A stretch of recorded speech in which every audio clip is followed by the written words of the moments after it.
আসসালামু আলাইকুম। ওয়ালাইকুম আসসালাম। উপস্থিত ডাক্তার ভাই বোনেরা,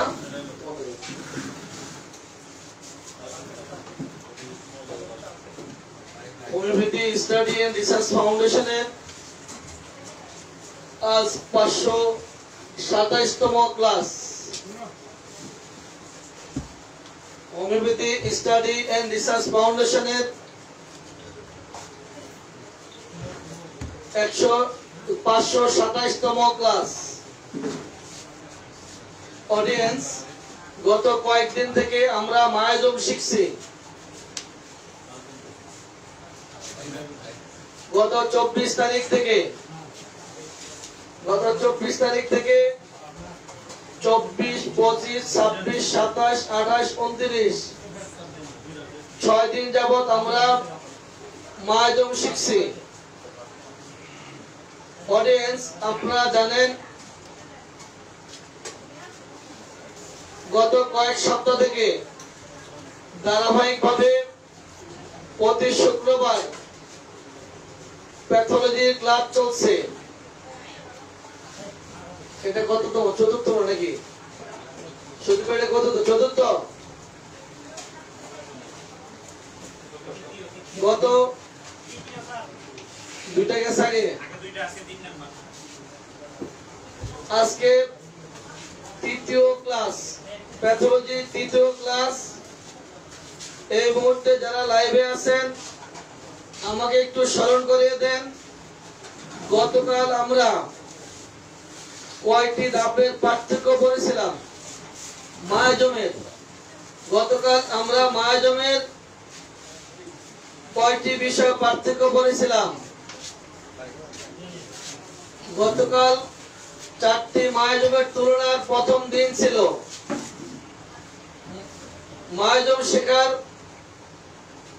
6ষ্ঠ দিন, অনলাইনে মায়াজম শেখার ছিল 6ষ্ঠ দিন।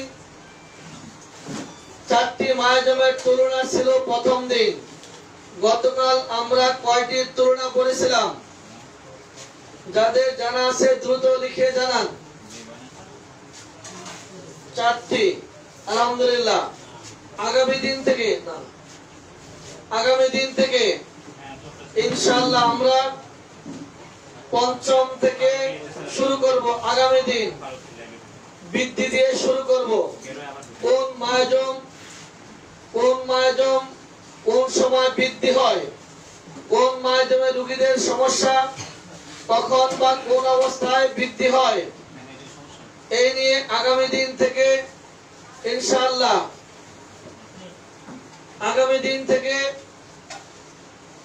মায়াজমের বৃদ্ধির সময় নিয়ে ক্লাস শুরু হবে।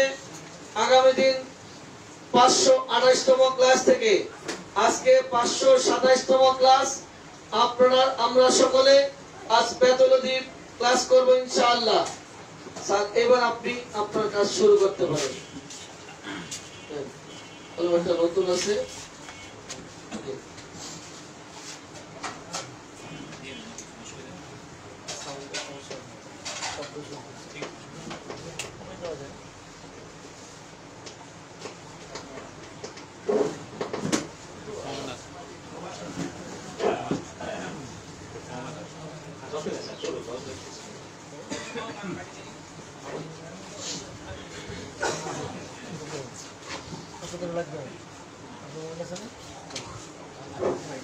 আসসালামু আলাইকুম। গত দুটি ক্লাসের ধারাবাহিকতায় আজকে আমরা তৃতীয় ক্লাস করব ইনশাআল্লাহ। আমাদের আলোচ্য বিষয় ছিল জন্ডিস। আমরা দুটি ক্লাসে শেষ করতে পারিনি।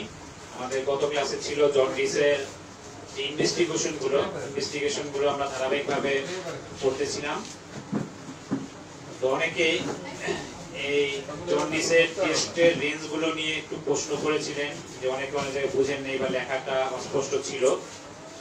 আমি একটু প্রথম থেকে আবার টেস্টগুলো শুধু অল্প একটু রিপিট করব, জাস্ট বলে আপনারা একটু মিলিয়ে নেবেন যারা লিখে রেখেছিলেন।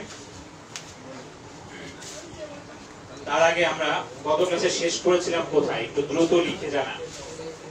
কোন পর্যন্ত আমরা শেষ করেছিলাম? আমাদের শ্রদ্ধেয় স্যার বলেছিলেন যে এখানে একটু দাগ দিয়ে রাখার জন্য, স্টপ ওই পর্যন্ত। এই দাগটা আমরা কোথায় দিয়েছিলাম মনে আছে? কোন পর্যন্ত, কোন পর্যন্ত ছিল আপনাদের কারো মনে আছে?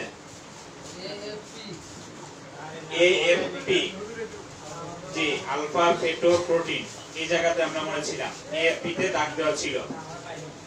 টিউমার মার্কার, হ্যাঁ, ফর হেপাটোসেলুলার কার্সিনোমা। তো ঠিক আছে, আমরা ওখান থেকে শুরু করব ইনশাআল্লাহ। তার আগে আমরা লিভার ফাংশন টেস্ট করতেছিলাম। যেহেতু আমরা বলেছি যে জন্ডিসে মেইন যে সংশ্লেষটা হয় সেটা হচ্ছে লিভারে, এই কারণে প্রধান যে টেস্টগুলো সেটা সব লিভার ভিত্তিক, লিভারের কাজের উপরে, তারপর হচ্ছে গিয়ে লিভারের যে প্রোটিন তার উপরে, তারপর লিভারের মধ্যে যে ভাইরাস অ্যাটাক করে তার উপরে কিছু টেস্টগুলোকে ভাগ করা হয়েছে। আমরা বলেছিলাম যে সবচেয়ে প্রথম এক্সক্রিয়েটরি ফাংশন হিসেবে, অর্থাৎ বজ্র অপসারণ হিসেবে, নিষ্কাশন হিসেবে লিভারের যে কাজ, তার মধ্যে আমরা প্রথম যে টেস্টটি দেই সেটা ছিল কি? Serum bilirubin. এই বিলিরুবিনের মাত্রা দেখে মূলত জন্ডিসের লেভেলটা চেক করা হয়। এরপরে হচ্ছে ছিল যে ইউরিন দেব আমরা, ইউরিনের মধ্যে বিলিরুবিনের টেস্ট দেব, পাশাপাশি দেব ইউরোবিলিনোজেন এবং পাইল সল্ট যাচ্ছে কিনা তার জন্য আমরা ইউরিন পরীক্ষা দেব। ইউরিন রুটিন উল্লেখ করে দেব, ইউরিন ফর বিলিরুবিন অথবা ইউরোবিলিনোজেন অথবা ইউরিন ফর পাইল সল্ট। এরপর আমরা দেব স্টুল ফর স্টারকোবিলিনোজেন। পায়খানার সাথে যে বিলিরুবিনটা বের হয়ে যায় সেটা তখন স্টারকোবিলিনোজেন বলে এই পদার্থটা। এটা যাচ্ছে কিনা বা কতটুকু পরিমাণে যাচ্ছে সেটা নির্ণয়ের জন্য আমরা স্টুল পরীক্ষাটা দেব। এরপর আমরা দেব হেপাটোসেলুলার ড্যামেজ, অর্থাৎ লিভার সেলগুলো ড্যামেজ হয়েছে কিনা তা জানার জন্য, বিশেষ করে হেপাটাইটিসের জন্য। এই ক্ষেত্রে আমরা দেব হচ্ছে গিয়ে সিরাম ALT অথবা HGPT, একই ALT অথবা HGPT। এই ALT অথবা HGPT এবং সাথে দেব AST বা HGOT। এগুলো মূলত হচ্ছে গিয়ে আমাদের প্রচলিত লিভার ফাংশন টেস্টের মধ্যে চলে আসে।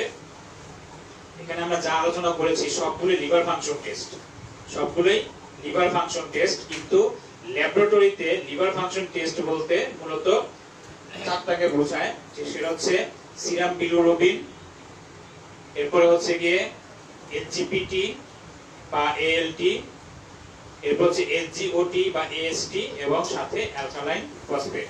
অর্থাৎ আমি যেটা বলতে চাচ্ছি যে আমরা তো এখানে সবগুলো লিভার ফাংশন টেস্ট হিসেবে আলোচনা করতেছি, কিন্তু যখন আমরা রোগীকে লিভার ফাংশন টেস্ট দেব ল্যাবরেটরিতে, যে এরকম আপনি LFT করে নিয়ে আসেন, এখানে একটু ঝামেলা আছে, এটা আমি এখন ক্লিয়ার করে দিচ্ছি। যদি আমরা LFT দেই, LFT বলতে কিন্তু লিভার ফাংশন টেস্টও বোঝায়, লিভার ফাংশন টেস্ট সংক্ষেপ হচ্ছে LFT। আবার LFT দ্বারা লাংস ফাংশন টেস্টও বোঝায়, অর্থাৎ ফুসফুসের পরীক্ষা। তাহলে ল্যাবরেটরি আলাদা কোনটা বুঝবে? যেহেতু এই টেস্টগুলো বেশিরভাগ দেওয়া হয় অ্যালোপ্যাথিক ডাক্তারদের দ্বারা, কারণ আমাদের হোমিওপ্যাথির মধ্যে খুব কম দেওয়া হয়, তবে এখন দিচ্ছেন অনেকে। যেহেতু অ্যালোপ্যাথিতে ডিপার্টমেন্ট ভাগ করা থাকে, সেক্ষেত্রে যদি গ্যাস্ট্রোএন্টারোলজি ডিপার্টমেন্ট, অর্থাৎ যারা ডাইজেস্টিভ সিস্টেমের ডাক্তার, লিভারের ডাক্তার, তারা যখন টেস্ট দিবে তাহলে ডিপার্টমেন্ট দেখে বুঝতে পারে LFT মানে তার লিভার ফাংশন টেস্ট চাচ্ছে। আর যারা হচ্ছে কি পক্ষবেদী বা রেসপিরেটরি ডিপার্টমেন্টের ডাক্তার, তারা যখন LFT লিখে দেবে তখন তারা বুঝবে যে লাং ফাংশন টেস্ট। এখন আমাদের দ্বারা কোনটা বুঝবে? এই জন্য আমাদের দ্বারা বুঝাইতে হলে আমাদেরকে উল্লেখ করে দিতে হবে, এটা দেওয়াটাই বুদ্ধিমানের কাজ, না হলে একটা কনফিউশন তৈরি হবে। অর্থাৎ আমরা LFT দ্বারা লিভার ফাংশন দ্বারাই বুঝাবো। আরো ভালো হয় যদি আমরা স্পেসিফিক করে দিতে পারি যে আপনি বিলিরুবিন চাচ্ছেন, HGPT চাচ্ছেন, না ALT চাচ্ছেন। এখন ল্যাবওয়ালারা যদি LFT দ্বারা লিভার ফাংশন টেস্ট যদি বুঝে, আমরা যেটা আলোচ্য বিষয় লিভার ফাংশন টেস্ট, সেক্ষেত্রে লাং ফাংশন বুঝে ফেললাম। এক্ষেত্রে LFT বললে তারা বুঝে সিরাম বিলিরুবিন। এরপরে হচ্ছে কি HGPT বা ALT, যেটাই বলি না কেন আমরা, সাথে HGPT টাই ব্যবহার করা হয়। SGOT বা AST এবং শেষ হচ্ছে কি ALP মানে অ্যালকালাইন ফসফেট বা ALK phosphate phosphates alkaline phosphate. এই চারটা পরীক্ষা হচ্ছে কি লিভার ফাংশন টেস্ট। কিন্তু ওই যে বললাম এখন আমাদের তো অনেকগুলো আইটেম আছে লিভার ফাংশন টেস্টের মধ্যে, তাহলে আমরা কোনটা দেব? আমরা উল্লেখ করে দেব কোনটা চাচ্ছি। আমরা বিলিরুবিন চাইলে বিলিরুবিন উল্লেখ করে দেব, HGPT চাইলে HGPT উল্লেখ করে দেব, HGOT চাইলে HGOT দেব, অ্যালকালাইন ফসফেট চাইলে অ্যালকালাইন ফসফেট আমরা দেব। এরপরে ছিল যে আরেকটা টেস্ট ছিল যেটা বলছিলাম আমরা যে অ্যালকোহল যারা বেশি পান করে তাদের ফাইন্ডিংস করার জন্য আমরা দেই কোনটা? GGT গামা GT, অর্থাৎ গামা গ্লুটামিন ট্রান্সফারেজ। এটা এক ধরনের এনজাইম। এই গামা GT পরীক্ষা দেব, এই লেভেলটা দেখো আমরা বুঝতে পারবো তার লিভারে কোনো সমস্যা আছে কি না। এরপর আমরা বলেছিলাম যে সিনথেটিক ফাংশন হিসেবে লিভার যে সংশ্লেষ করে, লিভার যে বিভিন্ন খাবার যে হজমের জন্য সহায়তা করে, সেই সংশ্লেষ হিসেবে সিনথেটিক ফাংশন হিসেবে আমরা দেব টোটাল প্রোটিন পরীক্ষা বলছিলাম, যেটা ব্লাডের প্লাজমার মধ্যে দেওয়া থাকে প্লাজমা প্রোটিনের। এই প্লাজমা প্রোটিনের মধ্যে মেইন হচ্ছে আমাদের টোটাল প্রোটিন, অর্থাৎ ব্লাডের মধ্যে আমাদের টোটাল প্রোটিনের অ্যামাউন্টটা কি রকম। যদি লিভারে কোনো গন্ডগোল থাকে, হেপাটাইটিস বিশেষ করে, অথবা যদি সিরোসিস অফ লিভার হয়, সেক্ষেত্রে আমরা বলেছিলাম যে টোটাল প্রোটিনের পরিমাণটা কমে যাবে। তাহলে যখনই দেখবো যে হ্যাঁ লিভারে এই টোটাল প্রোটিনের পরিমাণটা যদি কমে যায়, তখন কি হয়ে যাবে? আমরা ধারণা করবো যে তার নিশ্চয়ই হেপাটাইটিস অথবা সিরোসিসের দিকে টার্ন নিয়েছে। সাথে সাথে অন্যান্য কিছু পরীক্ষা নিরীক্ষা করে আমরা সেটা কনফার্ম হবো, কিন্তু এটা আমরা প্রাইমারি একটা আইডিয়া করে নিতে পারবো। এরপর টোটাল প্রোটিনের পরে আরেকটা প্রোটিন আছে, সেটা হচ্ছে অ্যালবুমিন। অ্যালবুমিনের লেভেলটা আমরা দেখবো। এটা যখন দেখবো যে কমে যাচ্ছে, ডিক্রিজড হয়ে যাচ্ছে, আমরা করবো তার হেপাটাইটিস, মানে কি লিভার ঠিকমতো কাজ করতে পারতেছে না, লিভার গুলো প্রোটিনটাকে সংশ্লেষ করতে পারতেছে না। পাশাপাশি দেব আমরা অ্যালবুমিনের সাথে দেব গ্লোবুলিন।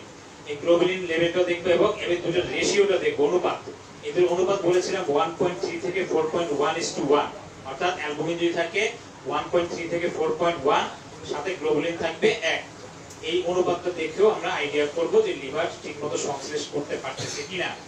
পাশাপাশি দেখবো আমরা পিটি, প্রথম মিন টাইম। এই প্রথম মিন টাইম এক ধরনের প্রোটিন, কিন্তু এটা হচ্ছে কি ক্লটিং ফ্যাক্টর, অর্থাৎ আমাদের বডির ভিতরে রক্তটা জমাট বাঁধার কাজটা করে। নরমাল প্রথম মিন টাইমের রেঞ্জ ছিল 12 থেকে 16 সেকেন্ড। তো যাদের লিভারে সমস্যা থাকবে, হেপাটাইটিস সমস্যা থাকবে বা সিরোসিস হবে, এখন এই প্রথম মিন টাইমের আবার লেভেলটা বেড়ে যাবে। অর্থাৎ যদি কারো এই রোগী থাকে লিভার সিরোসিসের বা হেপাটাইটিসের, তখন তার কোথাও কেটে গেলে সহজে রক্ত জমাট বাঁধবে না। কারণ কি প্রথম মিন টাইমটা তখন নিতে সময় লাগবে বেশি, 16 সেকেন্ডের বেশি লাগবে, হয়তো 20 সেকেন্ড, 25 সেকেন্ড, 1 মিনিট এরকম লাগতে পারে। পাশাপাশি এখন এই প্রথম মিন টাইম যদি কোনো কারণে বেড়ে যায়, শুধু যে হেপাটাইটিসের কারণে বাড়বে তা কিন্তু না, এটা একটা পার্ট, কিন্তু তখন সাথে সাথে মাথায় রাখতে হবে যে এই পেশেন্টের মধ্যে ভিটামিন কে লেভেলের ঘাটতি আছে কিনা। কারণ ভিটামিন কে যদি কারো ঘাটতি থাকে, তার বডিতেও এই ক্লোটিং ফ্যাক্টর কাজ করবে না। কাজেই যদি আমরা দেখি প্রথম মিন টাইমের রেঞ্জটা বেড়ে গিয়েছে, সাথে সাথে আমরা ভিটামিন কে লেভেলটাও চেক করব, ঠিক আছে? এবং জিজ্ঞেস করব যে তার আবার কোনো কার্ডিয়াক সমস্যা আছে কিনা, বিশেষ করে কোনো কার্ডিয়াক সার্জারি হয়েছে কিনা।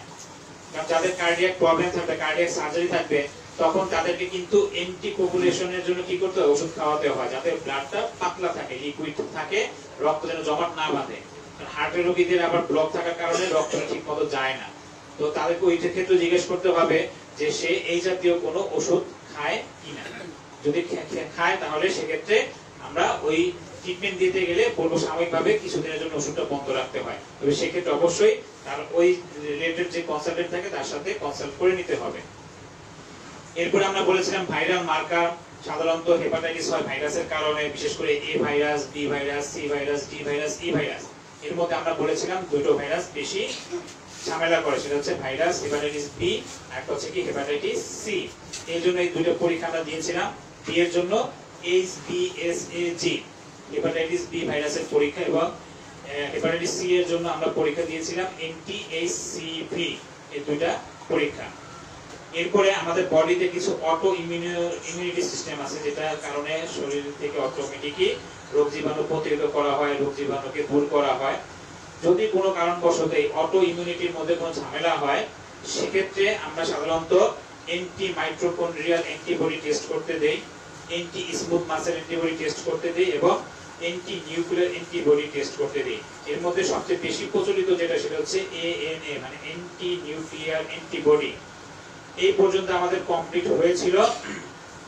আজকে ছিল আমাদের 6 number tumour marker for hepatocellular carcinoma অর্থাৎ 6 নাম্বার। টেস্টের নাম হচ্ছে কি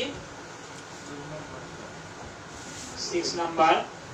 লাইভে দেখা যাচ্ছে স্পষ্ট বোর্ড টিউমার মার্কার অর্থাৎ এটাতে টিউমার মার্ক করে, বিশেষ করে ক্যান্সার মার্কারও বলে। কি জন্য আমরা দেব for hepatocellular carcinoma CARCINOMA carcinoma. Hepatocellular মানে বলেছিলাম লিভার সেল, হেপাটো মানে লিভার সেলের, কার্সিনোমা মানে ক্যান্সার। এজন্য এই পরীক্ষাটাকে বলা হয় ক্যান্সার মার্কার বা টিউমার মার্কার, কারণ বেশিরভাগ ক্ষেত্রে ক্যান্সার গুলো হয় টিউমার থেকে। এই ক্ষেত্রে যেটা আমরা পরীক্ষা দেব লিভারের জন্য যেটা হেপাটোসেলুলার কার্সিনোমা, এই পরীক্ষাটার নাম হচ্ছে গিয়ে AFP। এই পরীক্ষাটার নাম হচ্ছে কি AFP অর্থাৎ এটাকে বলা হয় আলফা ফেটোপ্রোটিন। এই পরীক্ষাটার নাম হচ্ছে আলফা ফেটোপ্রোটিন, সংক্ষেপে বলা হয় AFP। এটা কোথাও লেখা থাকে এভাবে, এই যে আলফা সাইন হচ্ছে কি A এর মতো, এইভাবে আলফা সাথে FET ফেটো FET ফেটোপ্রোটিন PROTEIN আলফা ফেটোপ্রোটিন, এই যে আলফা AFP বা আলফা ফেটোপ্রোটিন। এর নরমাল রেঞ্জ হচ্ছে গিয়ে 10 to 20 ন্যানোগ্রাম পার মিলি। এর নরমাল ভ্যালু 10 থেকে 20। আমরা বলেছিলাম রেঞ্জ গুলো মুখস্থ যদি করতে পারি ভালো, না করতে পারলে অসুবিধা নেই, কারণ এই নরমাল রেঞ্জ গুলো আমাদের রিপোর্টের পাশে দেওয়া থাকবে। তারপরও যারা ভালো চিকিৎসক হতে চান তারা এই রেঞ্জ গুলো চেষ্টা করবেন মুখস্থ করে ফেলার জন্য। 10 থেকে 20 10 to 20 NG মানে হচ্ছে ন্যানোগ্রাম পার ml, প্রতি মিলিলিটার ব্লাডের মধ্যে 10 থেকে 20 ন্যানোগ্রাম। এটা গ্রামেরও একটা ক্ষুদ্র পার্ট, ন্যানোগ্রাম বলে। এখন যদি লিভার কার্সিনোমা যদি আমরা ফাইন্ডিংস করি তখন দেখা যাবে এই রেঞ্জটা নরমাল থাকবে না, অনেক গুণ বেশি বেড়ে যাবে। সাধারণত 400 থেকে বেশি, অনেক বেশি বেড়ে যায়, 400 গ্রেটার দেন 400 বা 400রও অনেক বেশি বেড়ে যাবে। তখন আমরা ধরে নেব কি লিভার টিউমার বা লিভার কার্সিনোমা ক্যান্সার এগুলো চলে আসছে NG পার ml। অর্থাৎ যদি লিভার ক্যান্সার হয়ে থাকে, সিরোসিস অফ লিভার যদি হয়ে থাকে অথবা লিভারের মধ্যে কার্সিনোমা পাওয়া যায়, তাহলে AFP রেজাল্টটা 400 ন্যানোগ্রামের অনেক বেশি চলে আসবে, যার নরমাল রেঞ্জ ছিল মাত্র 10 থেকে 20। এই হলো আমাদের টিউমার মার্কার বা ক্যান্সার মার্কার AFP লিভারের জন্য। এরপরে এই লিভারের আরো কিছু মেটাবলিক ফাংশন অর্থাৎ হজমের জন্য কিছু পরীক্ষা নিরীক্ষা দেওয়া হয়, যেটাকে আমরা বলি মেটাবলিক ফাংশন টেস্ট। অর্থাৎ লিভার যেহেতু গন্ডগোল হলে এই হজম প্রক্রিয়ার মধ্যে কি হবে, একটা ঝামেলা হবে। তো সেই ক্ষেত্রে মেটাবলিক কিছু টেস্টের মাধ্যমে আমরা ফাইন্ডিংস করতে পারবো যে এর কোন লেভেলে চেঞ্জ আছে কিনা। সেগুলো কি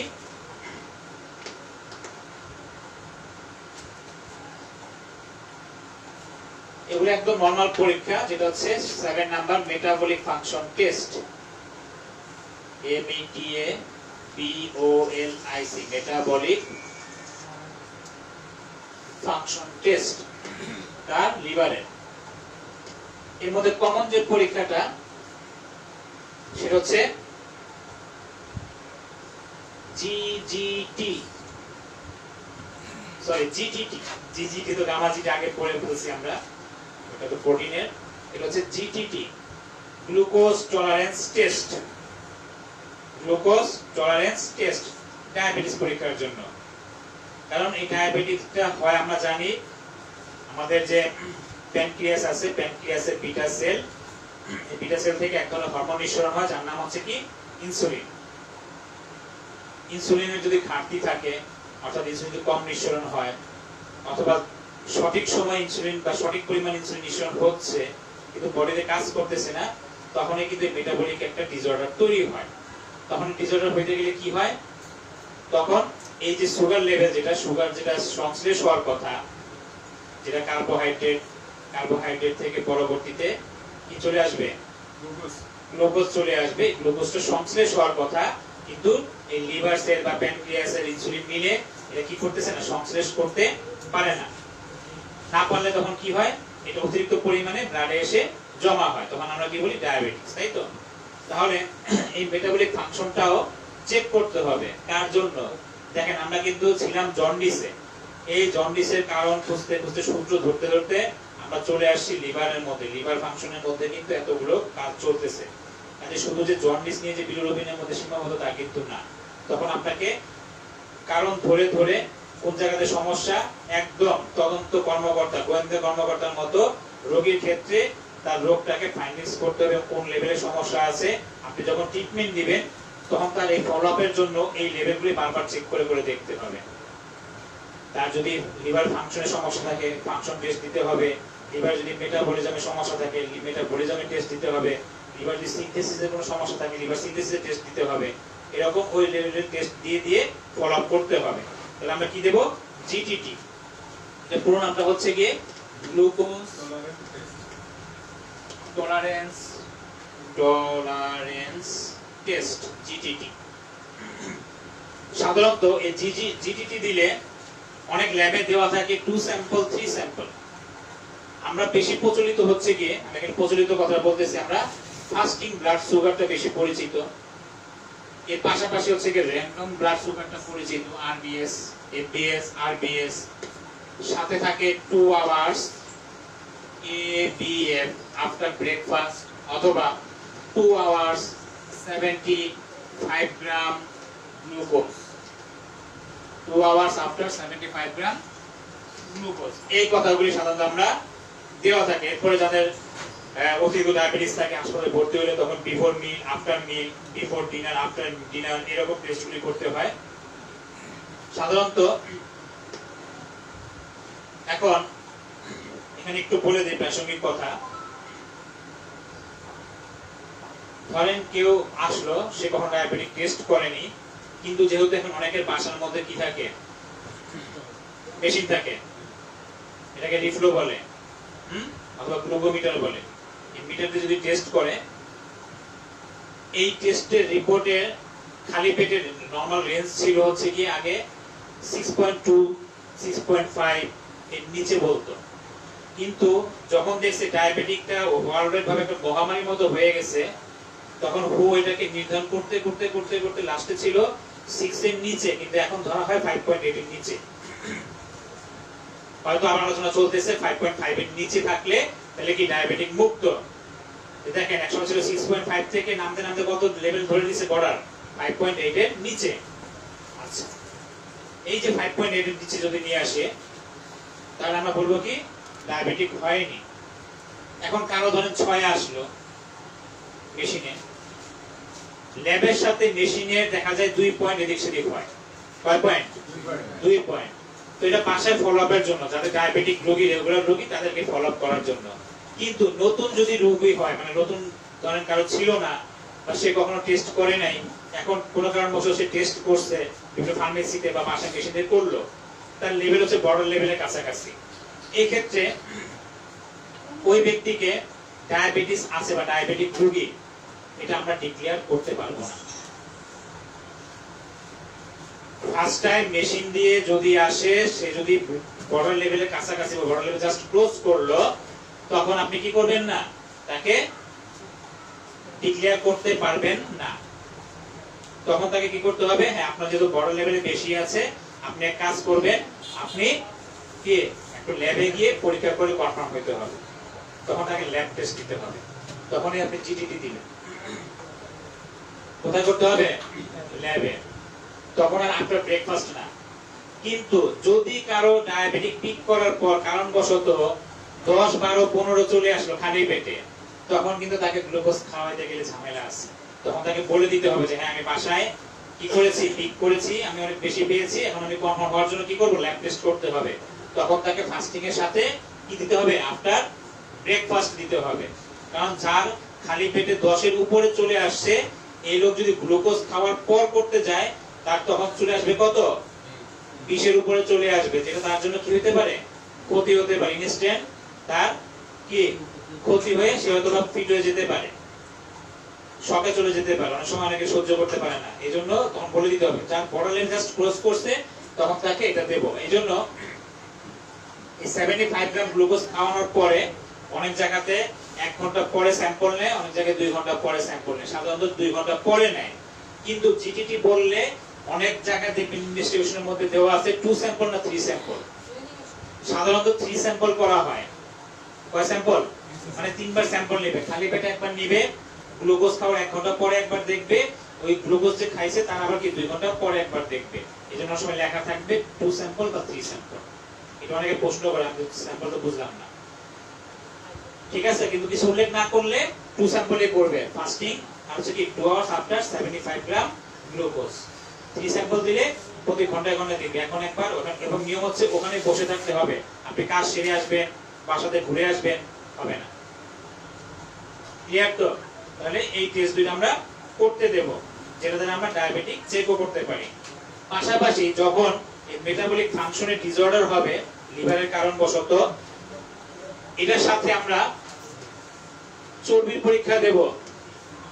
কি পরীক্ষা দেব? চর্বি, কোলেস্টেরল পরীক্ষা দেব। এই পরীক্ষার নাম হচ্ছে কি লিপিড প্রোফাইল। কি প্রোফাইল? আমি একটু উপরে লিখে দিচ্ছি 2 নম্বর টেস্ট।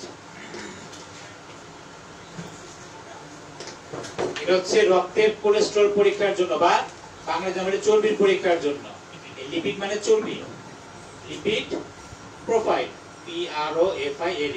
এই প্রোফাইল কথাটা মানে হচ্ছে এখানে একসাথে অনেকগুলো টেস্ট আছে, একসাথে অনেকগুলো টেস্ট আছে, যেটা আমরা ব্লাডের মধ্যে পাই। ব্লাডের কোথায়? প্লাজমার অংশে। ব্লাডের প্লাজমার অংশের মধ্যে আমরা অর্গানিক সাবস্টেন্সের মধ্যে কি পাই? প্রোটিন পাই, নন প্রোটিন সাবস্টেন্স পাই, নিউট্রিয়েন্ট পাই। তো নিউট্রিয়েন্টের মধ্যে আমরা কি ছিল? কোলেস্টেরল ছিল, ট্রাইগ্লিসারাইড ছিল। তো ওই যে এই পরীক্ষাগুলো যেটা কোলেস্টেরল গুলো, তো এই পরীক্ষার নাম হচ্ছে ল্যাবরেটরি হিসেবে কি লিপিড প্রোফাইল। লিপিড প্রোফাইলের মধ্যে কি কি থাকে? এলডিএল, এক নম্বর হচ্ছে এটাকে টোটাল কোলেস্টেরল, টোটাল কোলেস্টেরল। এগুলো রেঞ্জ আর দিলাম না, কারণ এগুলো রেঞ্জ দিতে অনেক সময় লাগবে, এগুলো সব রিপোর্টে দেওয়া থাকে। জাস্ট আমরা পরিচিত হই টেস্টের সাথে। কি আসবে? লিপিড প্রোফাইল বললে অটোমেটিক্যালি চলে আসবে কি টোটাল কোলেস্টেরল। আমাদের বডির মধ্যে মোট কোলেস্টেরলের পরিমাণটা কত সেটা আমরা পাবো। এরপরে সাধারণত আমাদের বডিতে 2 ধরনের কোলেস্টেরল কাজ করে, একটা হচ্ছে ভালো কোলেস্টেরল, একটা হচ্ছে খারাপ কোলেস্টেরল। ভালো কোলেস্টেরলটাকে বলা হয় HDL। কি বলে? HDL। এটা ভালো, এটা একটা নির্দিষ্ট রেঞ্জ আছে, এই রেঞ্জের মধ্যে থাকতে হবে, অর্থাৎ এটা কম থাকলে চলবে না, এটা ওই স্বাভাবিক নির্দিষ্ট লেভেলে থাকতে হবে, আর একটু বেশি থাকতে হবে। যত বেশি থাকবে এটা ভালো, কিন্তু আর অতিরিক্ত থাকলে আবার ঝামেলা আছে। কোনো কিছু এক্সেস ভালো না, ওটা আবার অনলাইনে চলে যাবে। আমরা পাবো কি HDL, এটাকে বলা হয় হাই ডেনসিটি লিপোপ্রোটিন। লিপোপ্রোটিন থেকে লিপিড, সংক্ষেপে লিপোপ্রোটিন, হাই ডেনসিটি লিপোপ্রোটিন। এই হাই ডেনসিটি লিপোপ্রোটিন গুলি আমাদের জন্য ভালো। যেমন অনেকে বলে যে গোশতের যে চর্বি এটা কিন্তু খারাপ, কিন্তু মাছের চর্বিতে কোনো ক্ষতি হয় না। কারণটা কি? মাছের চর্বির মধ্যে এই HDL এর পরিমাণটা কি থাকে? বেশি থাকে। এজন্য মাছ থেকে যে কোলেস্টেরল আমরা পাই এটা আমাদের বডিতে উপকার হিসেবে, ভালো হিসেবে কাজ করে। এটাকে কি বলা হয়? HDL cholesterol. খারাপ কোলেস্টেরল কোনটা? খারাপ কোলেস্টেরলটা হচ্ছে কি LDL। এটা হচ্ছে কি লো ডেনসিটি লিপোপ্রোটিন, নিম্নমানের কোলেস্টেরল। লো ডেনসিটি লিপোপ্রোটিন, এটা হচ্ছে হাই ডেনসিটি লিপোপ্রোটিন। এটা উপকারী, এটা ভালো। এটা হচ্ছে কি একটু খারাপ। এটা বেশি থাকলে ঝামেলা আছে, এটা যত কম থাকা যায় বডিতে আমাদের বডির জন্য খুবই ভালো। 3 ধরনের কোলেস্টেরলটা পেলাম আমরা, total cholesterol, HDL cholesterol, LDL cholesterol. এরপরে এই দুটোর আবার রেশিও আছে, একটা নির্দিষ্ট অনুপাতে, মানে অনুপাতটা ঠিক থাকতে হবে, একবারে 0 থাকলেও চলবে না। অর্থাৎ এই পরিমাণ ভালো থাকলে একটা নির্দিষ্ট পরিমাণ খারাপটা থাকতে হবে। কাজে এই দুইটার আবার রেশিওটাও থাকে রিপোর্টের মধ্যে, এটা অটোমেটিক চলে আসবে। আমার যেটা উদ্দেশ্য হচ্ছে কি total cholesterol, LDL cholesterol, HDL cholesterol, এই 3টা কোলেস্টেরল আমরা পাবো। সাথে সবচেয়ে খারাপ যেটা চর্বি, এটাকে বলি আমরা TG, ট্রাইগ্লিসারাইড। এই টিজিটা থাকে, এই টিজিটাও এই লিপিড প্রোফাইলের মধ্যে চলে আসে। এটাকে বলা হয় ট্রাইগ্লিসারাইড।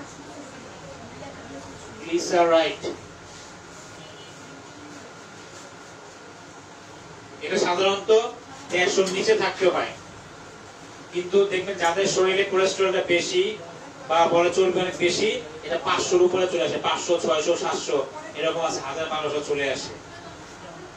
তাহলে কি তার বডিতে এই কোলেস্টেরলটা খুব অতিরিক্ত পরিমাণে, বিশেষ করে মোটা সোটা তাদের কোলেস্টেরল বেশি। এজন্য আমরা ডিজিটাল দেখবো। তাহলে এটা আমরা এই 4টা পরীক্ষা করতে পাবো কোথায়? আমরা লিপিড প্রোফাইল দিলেই পেয়ে যাব। এগুলো হচ্ছে metabolic function of liver test. এরপরে সাথে কিছু আনুষঙ্গিক পরীক্ষা দিতে হয়। মেটাবলিকের এই দুইটাই হচ্ছে আমাদের মেইন। এরপরে আমরা কিছু অন্যান্য টেস্ট, আনুষঙ্গিক কিছু টেস্ট দেব। এই টেস্টগুলো হচ্ছে যেমন ব্লাডের রুটিন টেস্ট। ব্লাডের রুটিন টেস্ট, এখন এই রুটিন টেস্ট বুঝতে যদি মানে যেসব ডাক্তাররা বুঝবেন, এটার জন্য ব্লাডের কম্পোজিশনটা করে আসতে হবে। যেহেতু আমাদের এখানে মূলত জন্ডিস নিয়ে আমরা কথা বলতেছি, পরবর্তী ক্লাসগুলোতে আমরা ধারাবাহিকভাবে ইনশাআল্লাহ আমরা এই ব্লাডের কম্পোজিশন শুরু করব নেক্সট ক্লাসে, এবং পাশাপাশি এই সিবিসি রিপোর্টের ডিটেইলস আমরা আলোচনা করব। আপাতত জাস্ট আমরা অন্যান্য টেস্টের মধ্যে কি কি দেব? আদার্স। 1 নাম্বার দেব সিবিসি। এই সিবিসি কে বলা হয় ব্লাডের রুটিন পরীক্ষা। এর পুরো নামটা হচ্ছে কি কমপ্লিট ব্লাড কাউন্ট।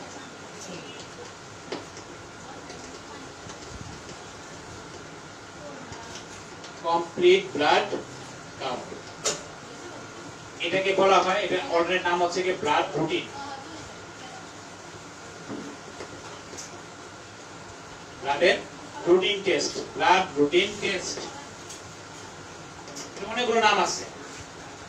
কেউ বলে সিপি, কেউ বলে সিবিসি, কেউ বলে ব্লাড রুটিন টেস্ট, কেউ বলে হিমোগ্রাম, অনেকগুলো। এখন এটার সাথে এটা দিলে মূলত হচ্ছে কি আমাদের ব্লাডের যে সেলগুলো আছে, 3 ধরনের সেল, ডাব্লিউবিসি, আরবিসি, প্লাটলেট, এগুলোর পরিমাণটা চলে আসে।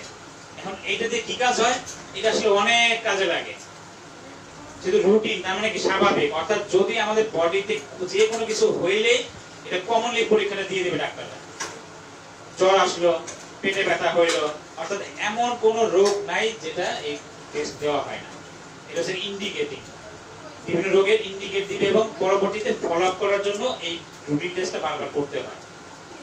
ঠিক আছে, তাহলে আমরা এই রুটিনটা দেব। এই রুটিন টেস্টের সাথে একটা কথা লাগায় দেব, সেটা হচ্ছে with field. CBC with field, এটা হচ্ছে কি একটা স্লাইডে একটা ফিল্ম দেখা হয়। যেহেতু আমরা পড়েছিলাম যে জন্ডিসের প্রথম অংশ যেটা ছিল সেটা কি হেমোলাইটিক জন্ডিস, প্রি হেপাটিক মানে লিভারের আগে। লিভারের আগে অতিরিক্ত পরিমাণে আরবিসি যখন ব্রেক ডাউন হয়, ভেঙে যায়, তখন আমরা এটাকে নাম দিয়েছিলাম কি হেমোলাইটিক জন্ডিস। হেমোলাইটিক জন্ডিসটা কেন হয়? তখন ছিল ডিউ টু অ্যানিমিয়া। রোগীর বিভিন্ন অ্যানিমিক কন্ডিশনের জন্য, বিভিন্ন অ্যানিমিয়ার জন্য আমাদের কি হেমোলাইটিক জন্ডিসটা হয়েছিল। তাহলে এখন এই অ্যানিমিয়া আছে কিনা বা হেমোলাইটিক জন্ডিস আছে কিনা, তাহলে আমরা কি বুঝবো? এই সিবিসি রিপোর্ট দ্বারা বুঝবো। এটা কিসের ফিল্ম দ্বারা এবং সিবিসি দ্বারা এটা দেওয়াই হবে আমরা অ্যানিমিক কন্ডিশনে। কারণ এই সিবিসির মধ্যে ফার্স্ট একটা উপাদান আছে হিমোগ্লোবিন। এই হিমোগ্লোবিনের লেভেলটা যখন কমে আসবে, আমরা প্রাইমারি ধারণা করব কি রোগীর অ্যানিমিয়া আছে। এরপরেও আরবিসির বিভিন্ন রেঞ্জ আছে, এই রেঞ্জগুলি কম বেশি দেখে আমরা অ্যানিমিয়াটা নির্ধারণ করব। এজন্য এই সিবিসি পরীক্ষাটা মাস্ট আমরা দেব। ঠিক আছে, এরপরে দেব হচ্ছে কি সিরাম অ্যামোনিয়া। কি দেব? Serum ammonia. এটা একটা non protein NPN nitrogenous substance. এটা হচ্ছে কি NPN non protein nitrogenous substance, serum ammonia. অ্যামোনিয়ার সংকেত হচ্ছে গিয়ে এন ক্যাপিটাল, এইচ ক্যাপিটাল হাতের নিচে 3, NH3। এটাকে বলে সিরাম অ্যামোনিয়া। এটা হচ্ছে গিয়ে যেহেতু এটা নাইট্রোজেনাস সাবস্টেন্স, মানে কি শরীরে টক্সিন, বজ্র পদার্থ বের হয়ে যাওয়ার কি কথা, কোনো কারণবশত বের হচ্ছে না, শরীরে জমা হচ্ছে, এজন্য অ্যামোনিয়া লেভেলটা টেস্ট করব। কারণ ওই যে লিভারের কাজ কি এক্সক্রিয়েটরি ফাংশন হিসেবে কাজ করে, বজ্র নিষ্কাশন হিসেবে কাজ করে, নিষ্কাশন করতে পারতেছে না, তাহলে কি টক্সিন জমা হবে। কতটুকু পরিমাণ টক্সিন জমবে, এই যে সিরাম অ্যামোনিয়া আমরা দেব, এটা কি NPN, non protein substance. Clear? এরপরে আমরা দেখব যেহেতু লিভারের সাথে কি আছে, বিভিন্ন এই বডির লবণের একটা সম্পর্ক আছে, এজন্য আমরা কি ইলেকট্রোলাইট পরীক্ষাটা দেব। 3 নম্বরে এটাকে বিভিন্ন লবণের লেভেলটা চেক করার জন্য আমরা কি পরীক্ষা দেই, সিরাম ইলেকট্রোলাইটস। বিশেষ করে ডিহাইড্রেশন যদি হয়ে যায়, ডিহাইড্রেশন যদি হয়, কিডনিতে যদি সমস্যা থাকে, এই যে লিভার যখন এক্সক্রিয়েটরি ফাংশন হিসেবে কাজ করতে পারবে না, তাহলে কি অনেক সময় রক্তে জমা হবে, কিডনিও কি করবে না, নিষ্কাশন করতে করতে করতে করতে ফেল হয়ে যাবে বা পারবে না, তখন অতিরিক্ত পরিমাণে বজ্র জমা হবে, কিডনিতে ঝামেলা হবে। এই ক্ষেত্রে আমাদের বডির এই ইলেকট্রোলাইট লেভেলটা চেক করতে হবে। এই ইলেকট্রোলাইট এটা বিভিন্ন লবণের পরিমাণটা নির্ধারণ করে, যেমন ইলেকট্রোলাইট বললে সোডিয়াম, পটাশিয়াম, ক্লোরাইড, বাইকার্বনেট। সাধারণত এই 4টা পরীক্ষা চলে আসে এর মধ্যে। আমাদের বডির sodium level, potassium level, chloride level এবং কি বাইকার্বনেট, এগুলো আলাদা উল্লেখ করার দরকার নাই, ইলেকট্রোলাইট বললেই এই লবণের পরিমাণগুলো চলে আসবে। এরপরে এই কিডনি ফাংশন হিসেবে বা এই কিডনি যেহেতু অতিরিক্ত বজ্র নিষ্কাশন করতে পারবে না, জমা হবে ব্লাডে, তাহলে সেটার জন্য আমাদের কি করতে হবে, 4 নম্বরে ব্লাডের ইউরিয়া টেস্ট করতে হবে। ইউরিয়া হচ্ছে গিয়ে নাইট্রোজেন, নাইট্রোজেন জাতীয় বজ্র পদার্থ, ব্লাড ইউরিয়া। কি দেব আমরা, ব্লাড ইউরিয়া লেভেল। এটারই আরেকটা নাম আছে বিইউএন। ইউরিয়ারই আরেকটা নাম হচ্ছে কি, বিইউএন, ব্লাড ইউরিয়া নাইট্রোজেন, এই কথাটা থাকবে, অথবা ব্লাড ইউরিয়া। এই পরীক্ষাটা আমরা দেব, এটা কি লিভার ফাংশন হিসেবে, কিডনি ফাংশন হিসেবে। কারণ লিভার যখন ফেল হবে, অতিরিক্ত বজ্র যখন নিষ্কাশন করতে পারবে না, কিডনিও এক সময় অতিরিক্ত কাজ করতে করতে করতে করতে সেও ঠিকমতো কাজ করবে না, একটা সাথে একটা রিলেটেড। এজন্য দেখবেন যাদের লিভার রোগী থাকে, লিভার ডিজিজ থাকে, তাদের বেশিরভাগই সাথে সাথে কি কিডনিটাও আস্তে আস্তে ড্যামেজ হতে থাকে। দুইটাই কিন্তু ভাইটাল অর্গান, এই জন্য সাথে সাথে কিডনিটাও লেভেল রেগুলার পরীক্ষা করতে হবে। এরপরে আমরা দেব হচ্ছে কি সিরাম, অনেক সময় ক্রিয়েটিনিন লেভেল আমরা দেই ইউরিয়ার সাথে। আবার যখন এনিমিয়া হবে, এনিমিয়ার সাথে আমরা দেব আবার আয়রন প্রোফাইল। কি দেব, আয়রন প্রোফাইল। প্রোফাইল মানে কি, এখানে আবার 2-3টা টেস্ট আছে, এই বডির মধ্যে আমাদের আয়রনের লেভেলটা কেমন। কারণ এনিমিয়ার ক্ষেত্রে বেশিরভাগই আয়রন ডেফিসিয়েন্সি এনিমিয়া, অর্থাৎ আয়রনের ঘাটতির কারণে। কারণ এনিমিয়ার ইন্ডিকেশন হচ্ছে কি হিমোগ্লোবিন, এই হিমোগ্লোবিনের আবার মেইন উপাদান হচ্ছে কি আয়রন। এজন্য দেখবেন বিশেষ করে যখন গর্ভবতী মহিলারা থাকে, তাদের কিন্তু শরীরে বা মহিলাদের ক্ষেত্রে ন্যাচারালি কি হয়, এই হিমোগ্লোবিনের লেভেল একটু কম থাকে, কারণ তাদের প্রতি মাসে একটা নির্দিষ্ট সময়ে কি থাকে, বডি থেকে এক্সেস ব্লাড বের হয়ে যায়। আবার যখন প্রেগন্যান্সি হয়, তখন যে ফিটাসটা তৈরি হয়, ভ্রূণটা তৈরি হয়, এর মধ্যে কি প্রচুর রক্ত লাগে, তখন ন্যাচারালি তাদের কি হিমোগ্লোবিনের ঘাটতি থাকে, অর্থাৎ এনিমিক কন্ডিশনে চলে আসে।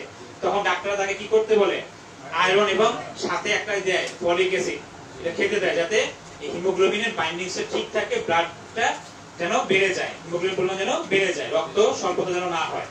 এই জন্য এই এনিমিক রোগীর ক্ষেত্রে আমরা এই কি জন্ডিসের ক্ষেত্রেও আয়রন প্রোফাইলটা দেব। এখানে আর কি আসবে, সিরাম আয়রনের লেভেল চলে আসবে। ফেরিটিন, আয়রনের অন্য নাম হচ্ছে, ল্যাটিন নাম হচ্ছে ফেরাম। এই ফেরামের এই আরেকটা ফর্ম আছে, সেটা হচ্ছে ফেরিটিন।